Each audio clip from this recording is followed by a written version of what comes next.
Next question ہے، حال ہی میں پرائم منسٹر جناب عمران خان صاحب کی جانب سے نوجوانوں کے لیے یوتھ لون اسکیم جاری کی گئی ہے، جس کے تحت 20 لاکھ تک قرضہ دیا جائے گا جو زیادہ سے زیادہ 8 سالوں میں واپس کرنا ہوگا۔ ٹھیک، اس قرضے پر سود کی شرح 8% ہوگی، جبکہ باقی سود حکومت پاکستان ادا کرے گی۔ اس کے حصول کے لیے 21 سے 45 سال کی عمر کے لوگوں کو مخصوص کیا گیا ہے۔ پلیز علی بھائی سے اجازت درکار ہے۔ میرے گھاٹے کیوں فٹ ہو رہے ہو؟ کتنے پولے ہیں؟ خود سوال میں لکھا ہوا ہے کہ 8% سود ہے۔ اس پہ میں آپ کو ایک اوریجنل لطیفہ سناتا ہوں۔ مولانا مودودی رحمہ اللہ تعالیٰ عصر سے لے کے مغرب تک اپنے گھر میں ایک علمی مجلس کیا کرتے تھے۔ چند ایک آڈیو ریکارڈنگز اس کی ہیں یوٹیوب پہ چڑھی ہوئی۔ اس زمانے میں ویڈیوز اتنی عام نہیں تھی۔ تو اس میں ایک بندے نے آ کے سوال کیا کہ جی وہ ایک بندہ ہے جی، بڑا غریب ہے جی، وہ بینک میں پیسے جمع کرا کے سود کھا سکتا ہے؟ مودودی صاحب نے کہا یار سورہ بقرہ کے اندر 279 نمبر آیت میں ہے کہ جو سود کھانے والا ہے اللہ اور اس کا رسول کا اعلان جنگ ہے اس کے خلاف۔ اور صحیح مسلم میں حدیث ہے، سود کھانے والے پر، کھلانے والے پر، اس کو لکھنے والے پر، سب کے بارے میں آپ علیہ السلام نے لعنت فرمائی ہے۔ تو میں اب کون ہوتا ہوں ڈیسائیڈ کرنے والا؟ وہ کہنے لگا نہیں، اگر حضرت زندگی موت کی کشمکش بن جائے، یہ ہو جائے، وہ ہو جائے، پوری اس نے کہانی دوبارہ سے بلڈ کی۔ پھر انہوں نے کہا پھر بھی سود حرام ہے۔ کرتے کرتے اینڈ میں مودودی صاحب جب تنگ آئے نا، انہوں نے کہا بیٹا بات یہ ہے کہ وہ سود کھا کے خود دوزخ میں جانا چاہتا ہے، مجھے کیوں ساتھ گھسیٹ رہا ہے؟ تو سر یوتھ لون تسی لینا ہے، منو وچ نال کیوں بتر ہوندے ہو؟ تسی جانو تے پرائم منسٹر جانے۔ میں تو آپ کو اصولی بات کروں گا کہ جب انٹرسٹ انوالو ہے، 8% انٹرسٹ ہے، باقی گورنمنٹ دے گی، تو سود تو اس میں انوالو ہے۔ میں یہ کیسے کہہ دوں یہ جائز ہے؟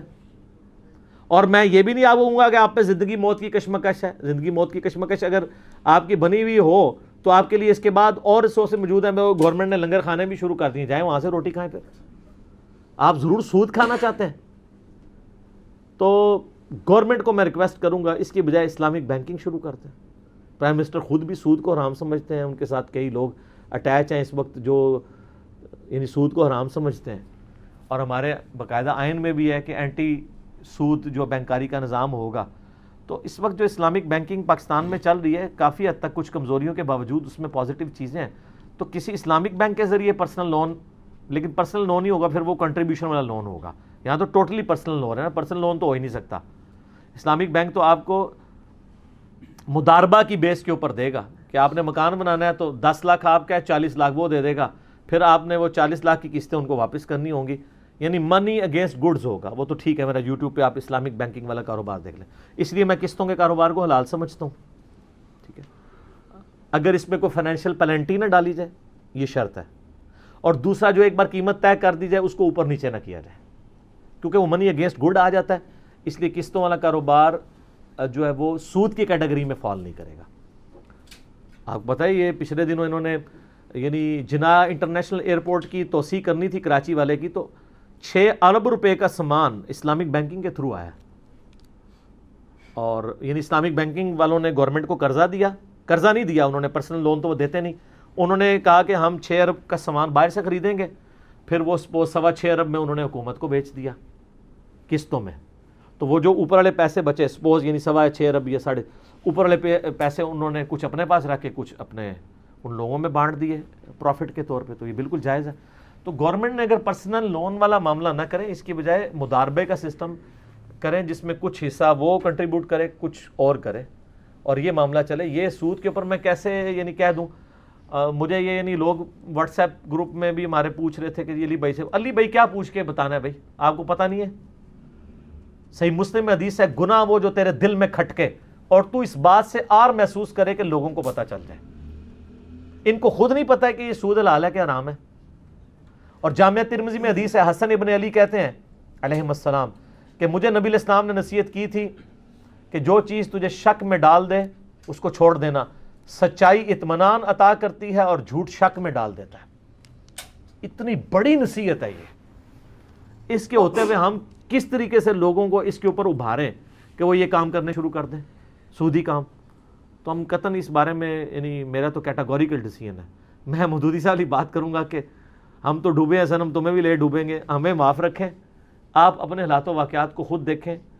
ہم نے آپ کو یہ حکم بتا دیا، شرعی حکم یہی ہے، باقی آپ نے عمل کرنا ہے نہیں کرنا آپ جانیں اور اللہ کا معاملہ. میں تو اس میں کیونکہ میری کوئی چیز ٹیک پہ نہیں لگی ہوئی کہ میں آپ کو کوئی شک نکال کے تو کتا حلال کرنے کی کوئی شک بتا دوں. ٹھیک ہے, سود کا معاملہ بہت خطرناک ہے. اور اس میں جو غامدی صاحب نے ایک جدید فتنہ کھڑا کیا تھا نا, فتنہ پنجابی والا نہیں عربی والا, آزمائش. حالانکہ پی ٹی وی پہ نا غامدی صاحب کے پرانے پروگرام رکھے ہوئے ہیں. میں کہتا ہوں سود کے حوالے سے جتنی پیاری ڈسکشن انہوں نے کی ہے جو پی ٹی وی پہ پرانے ان کے پروگرام ہیں, اس میں ان سے سوال ہوا ہے, نوجوانوں نے کہا کہ یہ بتائیں کہ اگر سود دینے والا اور لینے والا آپس میں راضی ہیں تو اسلام کو کیا تکلیف ہے؟ لاجیکل سوال ہے نا. بینک کہتا ہے جی مجھے پیسے دو میں تمہیں اتنا پروفٹ دوں گا. نبی اسلام کے زمانے میں سود کیا تھا کہ امیر لوگ غریبوں کا استحصال کرتے تھے. یہاں الٹ ہے, یہاں بینک خود کہہ رہا ہے منو دیو قرضہ میں تمہیں ڈبل کر کے واپس سود دوں گا. تو اس میں تو کسی پہ ظلم نہیں ہو رہا, بینک خود کہہ رہا ہے مجھے دو. اور وہ ایئر کنڈیشن کمروں میں آپ کو بٹھاتے ہیں اتنے جناب بہترین طریقے سے. اس زمانے میں تو ہوتا تھا غریبوں پہ ظلم ہوتا تھا کیونکہ بس کچھ ہوتا نہیں تھا تو وہ جا کے امیروں سے مانگتے تھے قرضہ. یہاں بینک آپ سے مانگ رہا ہے اور خود کہہ رہا ہے کہ دو مجھے میں تمہیں اتنا دوں گا. تو الٹا کیس ہے. تو غامدی صاحب نے بڑی پیاری بات کی, انہوں نے کہا زنا بالجبر ہو یا زنا بالرضا, زنا ہے ہی حرام ہے. سود بالرضا ہو یا جبر کے ساتھ. نبی اسلام کے زمانے کا سود ڈیفرنٹ تھا, آج کا سود ڈیفرنٹ ہے, لیکن اللہ تعالیٰ سود کے ہی خلاف ہے. اسی لیے دیکھیں قرآن پاک میں اللہ تعالیٰ نے فرمایا کہ یہ کہتے ہیں کہ سود بھی تو کاروبار کی طرح ہے. تو اس کے جواب میں کوئی 1.5 صفحے کا ریسرچ پیپر آنا چاہیے تھا. اللہ نے ایک جملہ بولا کہ اللہ سود کو حرام کرتا ہے, کاروبار کو حلال کرتا ہے, جاؤ میری مرضی. وہ کہتے ہیں یار یہ دیکھو نا جی, ایک بندے کے پاس 10 لاکھ روپے ہے, آپ کسی کو 10 لاکھ دیں اور اس کے بدلے 10,000 روپے اس سے لیں مہینے کا, تو یہ سود ہے. اور دوسری طرف اگر 10 لاکھ کا مکان اسے دیں اور اس سے 10,000 کرایہ مکان کا لیں تو یہ کاروبار ہے, حلال ہے. سر اس کی وجہ یہ ہے کہ وہ منی اگینسٹ گڈز ہے, اس کی وجہ سے کاروبار زندگی چلتا ہے. جو پارہ نمبر 28 میں ہے کہ دولت صرف امیروں میں نہ رہ جائے, غریبوں میں بھی گردش کرنی چاہیے. اسلام کہتا ہے پیسہ رننگ میں آئے. پیسہ رننگ میں آئے تو زکوٰۃ بھی آپ کے لیے ختم ہو جاتی ہے. آپ 20 لاکھ روپے جوڑیں زکوٰۃ دیں گے, 20 لاکھ کی گاڑی لے کے روڈ پہ چڑھا دیں کوئی زکوٰۃ نہیں, الٹا اس کی کمائی کھائیں بھی کوئی زکوٰۃ نہیں. ہاں وہ کمائی جوڑیں تو اس جوڑنے پہ زکوٰۃ ہوگی, اس 20 لاکھ کی گاڑی پہ زکوٰۃ کوئی نہیں, کیونکہ اس سے کاروبار زندگی چل رہا ہے. ایک ڈرائیور کی نوکری چل رہی ہے, پنکچر ہوگا تو پنکچر والے کی نوکری, پیٹرول والے کا رزق اس کے ساتھ وابستہ ہے, پھر جو لوگ ٹریول کر رہے ہیں ان کا رزق ہے. ٹھیک ہے, پھر ٹول پلازے پہ جو بیٹھے ہوئے آپ سے شکار کرنے کے لیے ٹیکس گورنمنٹ کے کارندے مچھندر, ان کی روزی روٹی اس کے ساتھ لگی ہوئی ہے. تو اسلام کہتا ہے پیسہ رننگ میں ہے, اس لیے اسلام نے کاروبار کو حلال کیا اور سود کو حرام. یہ اس کی لاجک ہے. تو اس وقت تو غامدی صاحب یہ کہتے تھے. اب نیا ورژن آیا غامدی صاحب کا کہ جی سود جو ہے نا, یہ سود لینا حرام ہے, دینا حرام نہیں ہے. اس کی وجہ سے پھر سارے پرسنل لون حلال ہو جائیں گے, کیونکہ ادھر عوام الناس لے تو نہیں رہی سود, لے تو گورنمنٹ رہی ہے, صرف دے رہی. لیکن یہ سودی سسٹم کو بھی پروموٹ کر رہے ہیں. میں تو ان لنگر خانوں کے بھی خلاف ہوں. اسلام میں کوئی لنگر خانہ نہیں ہے. کہیں دیکھا ہے خلفاء راشدین نے کوئی لنگر خانہ کھولا ہو؟ آپ کو ابو داؤد ترمذی ابن ماجہ میں نہیں ملتے. ایک غریب آدمی آیا تھا نبی اسلام کے پاس, آپ نے کچھ ہے, الٹیمیٹلی ڈھونڈ آن کے اسے ایک پیالہ ملا. آپ نے فرمایا کون ہے جو پیالہ خریدے؟ وہ بچپن میں ہم نے اپنی کتابوں میں پڑھا ہوا ہے واقعہ, یہ حدیث کی کتابوں میں, ابو داؤد ترمذی نسائی ابن ماجہ میں. آپ نے اس کو مہنگے داموں بکوایا اور آپ علیہ السلام نے اسے ایک رسی اور کلاڑا لے کے دیا اور اپنے مبارک ہاتھوں سے اس کلاڑے کے اندر جو ہے وہ دستہ بھی ڈالا اور فرمایا کہ یہ لے جا, لکڑیاں کاٹ, اس رسی سے باندھ, اپنے گھر والوں کی پرورش کر. وہ آپ کو پتا ہے کچھ عرصے بعد پھر آیا تو اس کے پاس اتنا مال ہوا تھا, اس کا میں لوگوں کو بھی دیتا ہوں.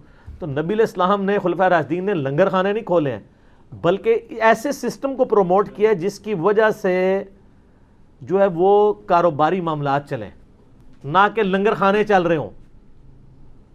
ہاں کو بہت غریب غربا والا معاملہ بالکل بھی کنڈیم نہیں کرتے ہیں, بات نہیں کرتے. لوگ کہتے ہیں انجینئر صاحب نے ساری روٹی بھی بند کراتی جیڑی کو دینی شروع کی سی.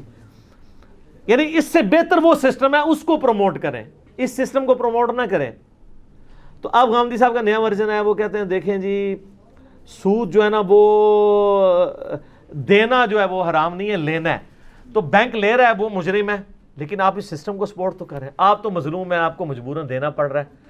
اور وہ کہتے ہیں جی اصل میں نا جو اچھا پہلے کیا کہتے تھے, وہ کہتے تھے اس ٹائم یہ کہتے تھے کہ جو یہ دینا حرام کیوں ہے, اس ٹائم بھی ان سے سوال ہوتے تھے, تو اس وقت وہ حرام مانتے تھے, وہ کہتے تھے دینا اس لیے حرام ہے کہ آپ اس سسٹم کو سپورٹ کر رہے ہیں. آج ان کو یہ لاجک بھول چکی ہے.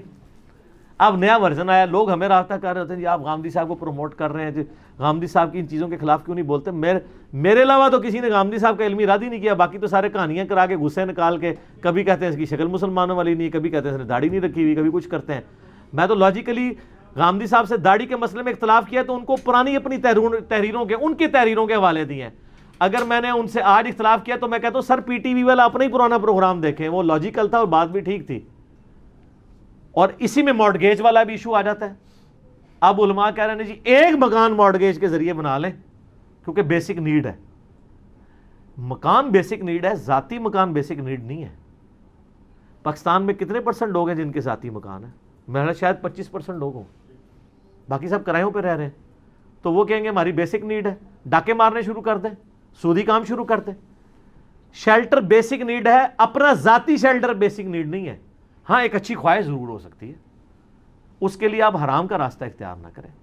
باہر کے ملکوں میں مارٹگیج اگر کوئی اسلامک بینکنگ والے کر رہے ہیں, منی اگینسٹ گڈز, جس میں ریٹس وہ بدلیں نہ, ریٹ آپ کے ساتھ فکس طے کریں, یعنی اس کا جو انہوں نے کرایہ لینا ہے, میں سود کے ریٹ کی بات نہیں کر رہا, منی اگینسٹ گڈز والا, تو ضرور کریں. باقی بچنے میں عافیت ہے میرے بھائی.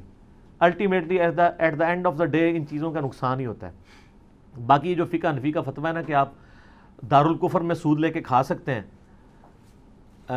اور دارالاسلام میں نہیں دارالسلام میں نہیں کھا سکتے, یہ غلط ہے, ہم نہیں اس کو مانتے. ورنہ تو ویسے تو آپ کے علماء بولنے پہ ہیں تو وہ پاکستان کو بھی دارالکفر ہی مانتے ہیں, وہ کہتے ہیں یہ کون سا اسلامی سسٹم ہے. تو دارالاسلام ہے کدھر ہے؟ وہ ریاست مدینہ یعنی 1400 سال پہلے ہی گزری ہے نا. تو ظاہر ہے یہ دارالاسلام ہی ہے, ظاہر ہے ٹوٹی پوٹی فارم میں. باقی کمزوریاں تو خلفائے راشدین کے بعد اس طریقے سے مکمل طور پہ تو سسٹم اسٹیبلش نہیں ہوا نا. تو یہ پرسنل لون جو ہے میں تو اس کو غلط سمجھتا ہوں. ٹھیک ہوگا جی.